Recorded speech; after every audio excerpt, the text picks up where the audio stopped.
నిరీక్షణ prayer house మరియు centre సంఘముల తరపున ప్రభువైన యేసుక్రీస్తు శ్రేష్టమైన నామంలో మీ అందరికీ నా శుభాభివందనములు. ఈ దినపు దేవుని మాట మత్తయి సువార్త 2వ అధ్యాయం 11వ వచనం.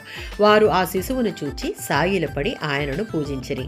యేసు పుట్టిన పశుల పాకకు భిన్నంగా లూకా 2వ అధ్యాయంలో ఉన్నట్లు ఇప్పుడు యేసు కుటుంబం ఒక ఇంటిలో నివసించారు. అంటే లూకా వివరించినట్లు గొర్రెల కాపరులు యేసును దర్శించిన తర్వాత జ్ఞానులు యేసును దర్శించారు అని ఇది చూపుతూ ఉంది.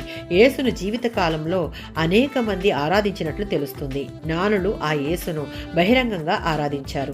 యేసు ఆరాధనలను స్వీకరించుట ద్వారా ఆయనకు జ్ఞానులు బంగారం, సాంబ్రాణి, బోళము సమర్పించి అత్యానందభరితులై ఆ శిశువుగా ఉన్న యేసు ప్రభువును చూచి సాగిలపడి పూజించారు. మత్తయి సువార్త 2వ అధ్యాయం 2వ వచనం. రక్షకుడు రాజు వస్తాడని పాత నిబంధనలో ఉన్న వాగ్దానాల గురించి జ్ఞానులకు కొంత తెలిసి ఉండాలి. జ్ఞానులు యూదులు రాజుగా పుట్టినవాడెక్కడా, ఆయనను పూజింపవచ్చి తిమ్మి అని హేరోదుతో చెప్పగా హేరోదులో కలవరం పుట్టెను. జ్ఞానులు కేవలం ఆ శిశువును చూచుటకే కాక ఆయన ఎదుట వంగి నమస్కారం చేసి ఆయనను ఆరాధించేందుకు వచ్చారు. మత్తయి సువార్త 4వ అధ్యాయం 10వ వచనం. యేసు 40 దినాలు రాత్రింబవళ్ళు ఉపవాసం ఉన్నప్పుడు సాతాను అనేకమైన ప్రశ్నలు వేసి యేసును విసిగించుటం గల కారణం మనుషులు వాడిని ఆరాధించాలని వాడి కోరిక.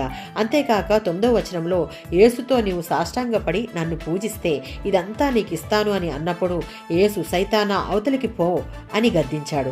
నీ ప్రభువైన దేవునినే ఆరాధించాలి, ఆయనను మాత్రమే పూజించాలి అని లేఖనాలలో రాసి ఉందని బదులిచ్చాడు. జ్ఞానులు క్రీస్తును చూసి సాగిలపడి పూజించుట మనకు ఒక సత్యాన్ని తెలియజేస్తూ ఉన్నది. క్రీస్తు దేవుడు మాత్రమే ఆరాధనకు పాత్రుడు, పూజనీయుడు.